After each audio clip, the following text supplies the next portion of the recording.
ನಮಸ್ಕಾರ, ಮಾಯಾಳ ಅಡಿಗೆ ಮನೆಗೆ ಸ್ವಾಗತ. ಇವತ್ತು ರುಚಿಕರವಾದ ತರಕಾರಿ ಕೂಟು ಮಾಡ್ಕೊಂಡಿದ್ದೀನಿ.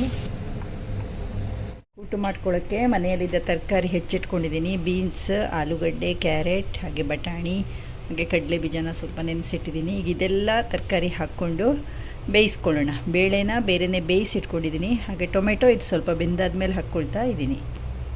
ನೀರು ಕುದಿಯೋಕ್ಕೆ ಇಟ್ಟಿದ್ದೀನಿ. ಈಗ ಇದಕ್ಕೆ ಈ ತರಕಾರಿ ಎಲ್ಲ ಹಾಕ್ಕೊಳ್ತಾ ಇದ್ದೀನಿ.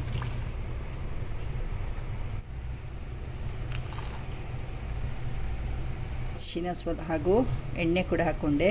ಈಗ ಕುದಿಯೋಕ್ಕೆ ಬಿಡ್ತೀನಿ. ಕೂಟಿನ ಮಸಾಲೆ: ಕಡಲೆಬೇಳೆ, ಉದ್ದಿನಬೇಳೆ ಸಮ ಪ್ರಮಾಣ ಹಾಕ್ಕೊಂಡಿದ್ದೀನಿ, 1 ಟೀ ಸ್ಪೂನ್.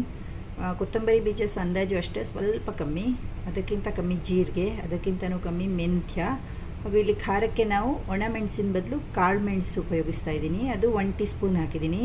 ಒಂದೇ ಒಂದು ಒಣಮೆಣಸು ಹಾಕ್ಕೊಂಡಿದ್ದೀನಿ, ಕರಿಬೇವು. ಈಗ ಇದಕ್ಕೆ ಒಂದು ಸ್ವಲ್ಪ ಇಂಗು ಹಾಗೂ ಎಣ್ಣೆ ಹಾಕ್ಕೊಂಡು ಹುರ್ಕೊಳ್ತಾ ಇದ್ದೀನಿ.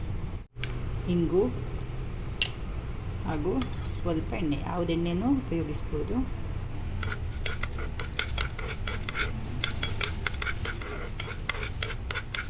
ತರಕಾರಿ ಬೇಯ್ತಾ ಇದೆ.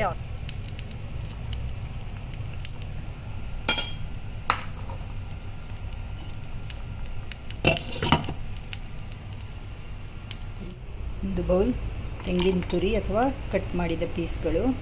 ಈಗ ಇದಕ್ಕೆ ಹುರಿದ ಮಸಾಲೆ ಕೂಡ ಹಾಕ್ಕೊಳ್ತಾ ಇದ್ದೀನಿ.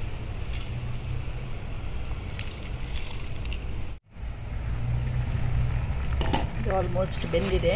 ಈಗ ಇದಕ್ಕೆ ರುಚಿಗೆ ತಕ್ಕಷ್ಟು ಉಪ್ಪು, ಕಲ್ಲುಪ್ಪು ಉಪಯೋಗಿಸ್ತಾ ಇದ್ದೀನಿ.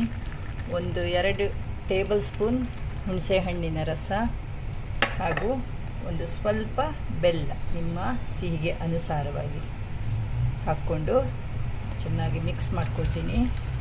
ಇದೆಲ್ಲ ಕರಗಿ ಹೋದ್ಮೇಲೆ ಬೇಳೆ ಮಿಕ್ಸ್ ಮಾಡ್ಕೊಳ್ತಾ ಇದ್ದೀನಿ. ಬೆಂದ ಬೇಳೆ ಹಾಕಿ ಒಂದು ಒಳ್ಳೆ ಕುದಿ ತರಿಸ್ಬೇಕು.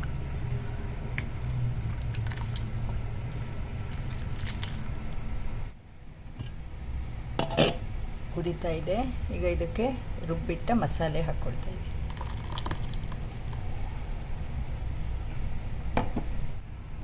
ಮಸಾಲೆ ಮಿಕ್ಸ್ ಮಾಡಿ ಆಯಿತು. ಈಗ ಒಂದು ಒಳ್ಳೆ ಇದಕ್ಕೆ ಕುದಿ ತರಿಸಿದ್ರೆ ನಮ್ಮ ರುಚಿಯಾದ ಕೂಟು ಅಥವಾ ಗಸಿ ರೆಡಿ.